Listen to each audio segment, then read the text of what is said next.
Uh, let's see here. I can do that one. Maybe that one. That one. Oh, hey, you're a little early. Just give me a second. Just choosing a tie. Oh, I guess we'll get that one. That one looks pretty good.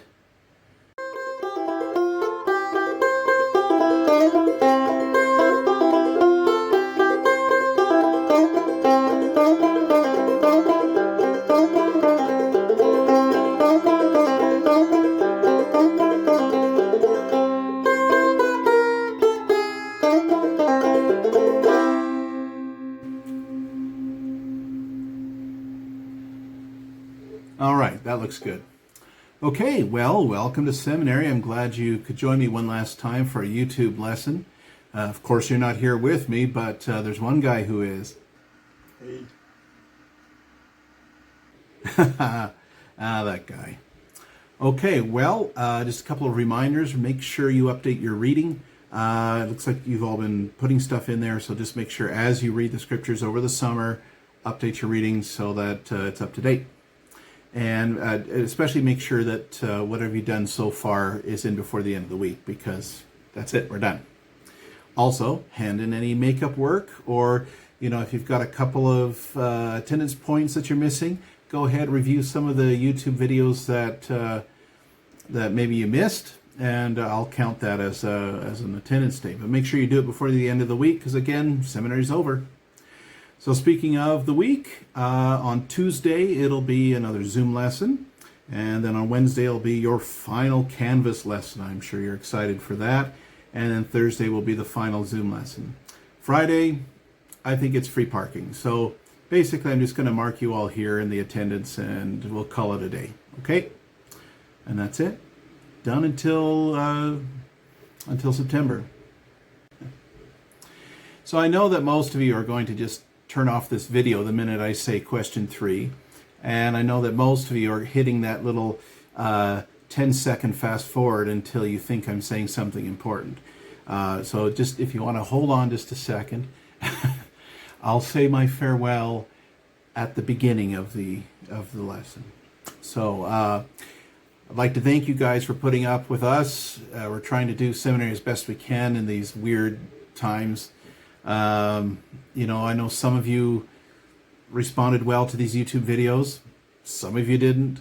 Some of you responded well to the Canvas. Some of you didn't. Some of you responded well to the Zoom. Some of you didn't.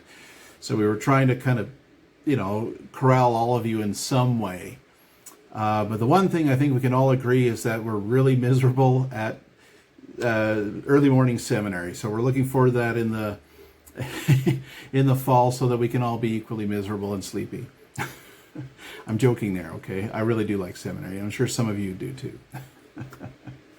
Okay, but it was hard to find lessons that appeal to everybody, and that worked well with my schedule. I can't do Zoom lessons unless you wanted to do it at 6:30 in the morning or when I come home from work. So I didn't think that would work for me, but we found something for me to do. Now, some of you aren't coming back in the fall. Some of you are moving on, going off to university, or going to some other school, or even sitting on the couch and trying to figure out what you're going to do with your life. The one thing I'll ask all of you to do, those of you that have graduated and are moving on, enroll in an institute course, okay? You've heard it before and you're like, but institute's just seminary. It isn't. Institute is way better than seminary. Trust me. Institute is way better than seminary. So I encourage you to find your Institute of Religion wherever you decide to go and enroll in a class or two, because it's awesome. Okay. For those of you that are coming back in the fall, I look forward to seeing you again. And we'll look forward to seeing any new faces that come in September. All right, well, let's get on with the lesson. Well, first, of course, we'll start with an opening prayer. So you can pause the video or just ignore it, but I'll give you an opportunity to say an opening prayer. All right. So today we are in Alma 19 and 20. So let's review the history or the story so far. The sons of Mosiah go to preach to the Lamanites. Aaron, Omni, Himner, and Ammon, and their companions, split up and go their separate ways. Ammon goes to the land of Ishmael and becomes the servant of King Lamoni. Ammon defends King Lamoni's flocks from his enemies by using his sling and chopping off a lot of arms. Lamoni is impressed with Ammon's faithfulness and is prepared to hear the gospel. Ammon teaches King Lamoni about the plan of salvation in Jesus Christ. Lamoni believes Ammon's words, and he falls to the ground as if he were dead. And this is where we pick up on Alma 19. Have you ever thrown a rock in water? Have you ever noticed how it disturbs the water? So there's a splash and then the ripples go out. So sometimes a person's actions can ripple out and have a wide effect on their surroundings. Other people can be influenced by what we do. You know, if we do an action, the effects of that can ripple out and other people can be affected. So here, for example, is my incredible drawing of ripples in water. It's amazing, isn't it? So Ammon's actions have widespread effects that ripple out, with Ammon at the center.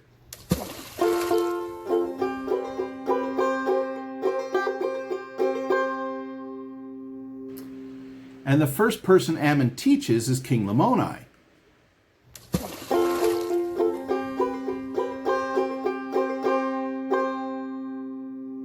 So King Lamoni recognized his own sinfulness and his need for the Savior, and he falls to the ground. His servants carry him to a bed where he lays motionless for 2 days. And after 2 days, they think he's dead because he stinketh. So they decide to bury him or put him in the sepulchre. The queen doesn't think he stinketh, and she sends for Ammon because her servants tell her that he's a prophet. So here the servants are the next ripple.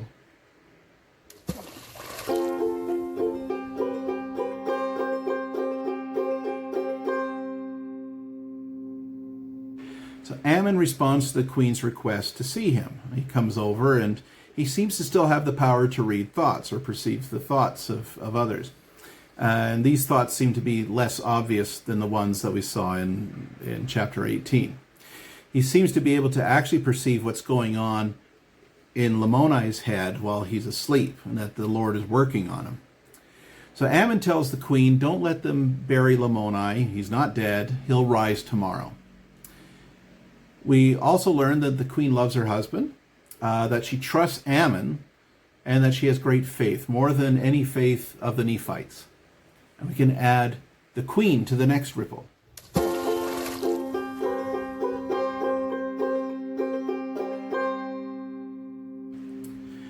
So Lamoni does rise on the third day. He says he's seen Jesus Christ, and it's brought him great joy. So much joy that he faints again. And the queen is so full of joy that she faints.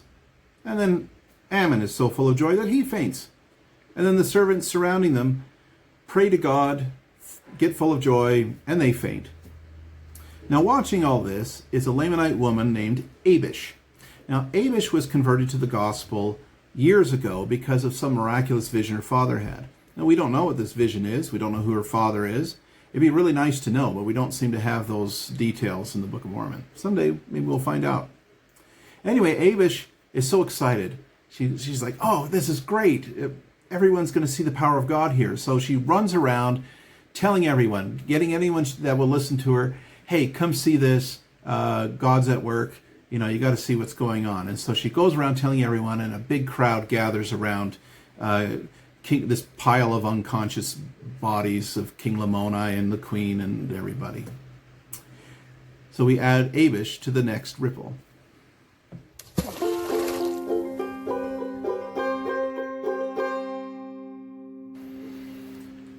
So question 1. How does Abish's actions show strength in her testimony? How does Abish's actions show strength in her testimony? Great. Well, now the people are starting to gather together. She's running around. She's telling people. She's been keeping this inside for so long, and she can finally tell people. And she's running around and gathering them up, and they've gathered around this pile of unconscious people.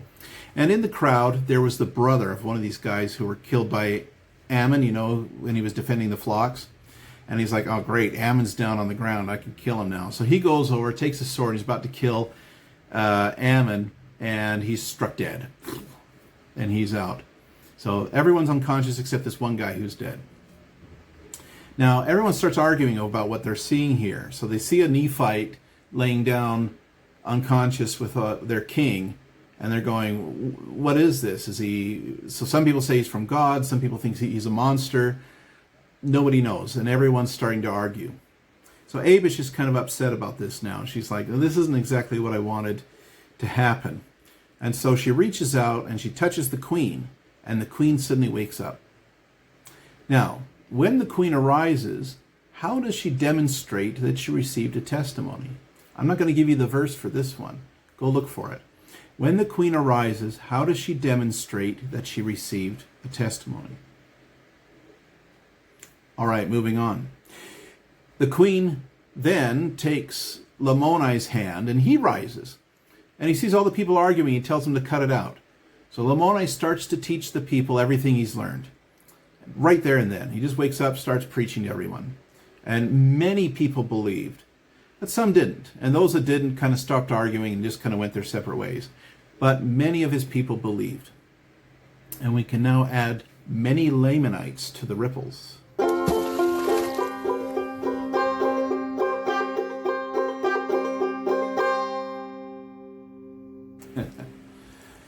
All right, so here are the ripples. You can see that the testimony and the actions of Ammon was a stone going into the water, and it was causing all these ripples. So Ammon's actions affected King Lamoni. King Lamoni's actions affected his servants. The servants' actions affected the queen. The queen's actions affected Abish. Abish's actions affected many Lamanites, and so forth and so forth. So here we can see that by sharing our testimonies and setting righteous examples, we can help others come to the Lord. Now here's a journal activity that you can do. I'll invite you to do it if you like. What can you do today that might influence people around you to turn to the Lord? Let me do that again. It wasn't as smooth as I would have liked. So what can you do today that might influence people around you to turn to the Lord? That sounded better. All right, so sometimes we may incorrectly decide that someone might not be interested in the gospel because of how that person looks or what they've done in the past. Many Nephites had given up on the Lamanites. And actually, many Nephites had tried to go to the Lamanites before, and it just didn't work. We actually read in Alma 26 that people laughed the sons of Mosiah to scorn as they were leaving. So the Nephites really didn't think this was going to work. But Ammon and his brothers believed, and they were successful. So to illustrate this, let me tell you a story from my mission. So I served a mission in Brazil, in the northeastern part, and I was serving in a town called Maceió. And Maceió, in this one little area, it had this really poor street, and it was called Street of Pleasures, Rua dos Prazeres. And we always had to go down there because we had some investigators there.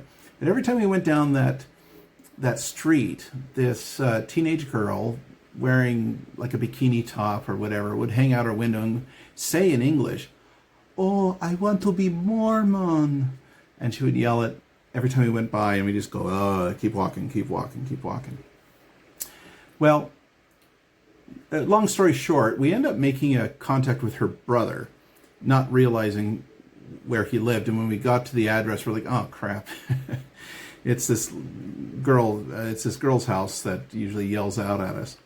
And so we reluctantly went in and we start teaching her. The brother, we never saw him again. I don't know what happened there. But anyway, we went in, and one of the things we noticed is that she really likes Madonna. And she had really provocative pictures of Madonna all over the living room. And she didn't, again, it's Brazil, so bikini top, very short shorts. And we'd give the lessons, and I actually just thought that, my companion had a crush on her or something, because I was like, this is stupid. And so, I had kind of prejudged her already. Anyway, again, long story short, we get to the fourth discussion, which at the time talked about the law of chastity. And to my companion's credit, he goes, now the law of chastity means that you should wear, something with sleeves, and something down to the knee, shorts or skirt or pants or whatever. And these posters of Madonna have to go. When we left, I thought, this is it. We're done. She's not going to want us back. But when we returned, the posters of Madonna were gone. She was wearing a t-shirt, and she was wearing shorts that went down to her knee. And that was a lesson to me, not to prejudge people. She ended up going on a mission of her own, marrying in the temple. She has a lovely family. We ended up teaching her niece and her nephew. They also served missions and are doing fine. And so, ripples, they can really have a big effect. But you have to be willing to share that testimony and do those righteous actions to start the ripples. So, let's start Alma 20. Lamoni wanted to take Alma to go meet his dad, who was king over all the land. The Lord revealed to Ammon not to go because Lamoni's father would try and kill him. The Lord also revealed to Ammon that his brother Aaron and two of their companions, Mulukai and Alma, were in prison in Middoni. Ammon wanted to free his brethren.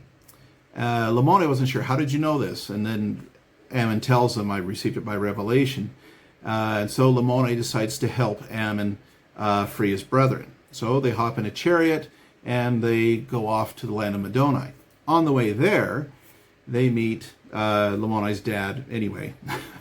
So his father, who was king over all the land, met them, and apparently Lamoni missed a huge feast, a very important feast, while he was unconscious. And so Lamoni's dad was pretty furious.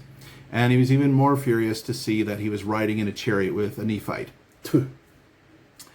Lamoni's dad commands Lamoni to kill Ammon, but he won't do it. And so here, Lamoni shows that we can stand up for what we know is right, even when others try to persuade us to do what is wrong. It must have taken a lot for Lamoni to stand up to his father like that, but his newfound testimony allowed him to do that. Anyway, Lamoni's dad draws his sword on Lamoni, but Ammon steps in and defends him. Lamoni's dad is beaten, but he sees the love that Ammon has for his son. He lets them go and invites Ammon and his brothers to come visit him in his kingdom to teach the gospel, and they'll do that at a later date. As we show love and teach truth, we can help others soften their hearts and become receptive to the gospel. So here's question 3. Why do you think showing love and teaching truth can help others soften their hearts and become more receptive to the gospel? Let me try that one more time. Why do you think showing love and teaching truth can help others soften their hearts and become more receptive to the gospel? All right. We're at the end of another lesson. Ripples. I know that our actions and our words can have lasting effects, lasting ripply effects. And that sometimes those ripples are good and sometimes those ripples are bad. So make sure that your actions and your words create good ripples. I'll leave that with you in the name of Jesus Christ. Amen. Well, we've reached another end to another lesson, and this will be the last YouTube lesson. So have a good summer. I hope we see you again sometime.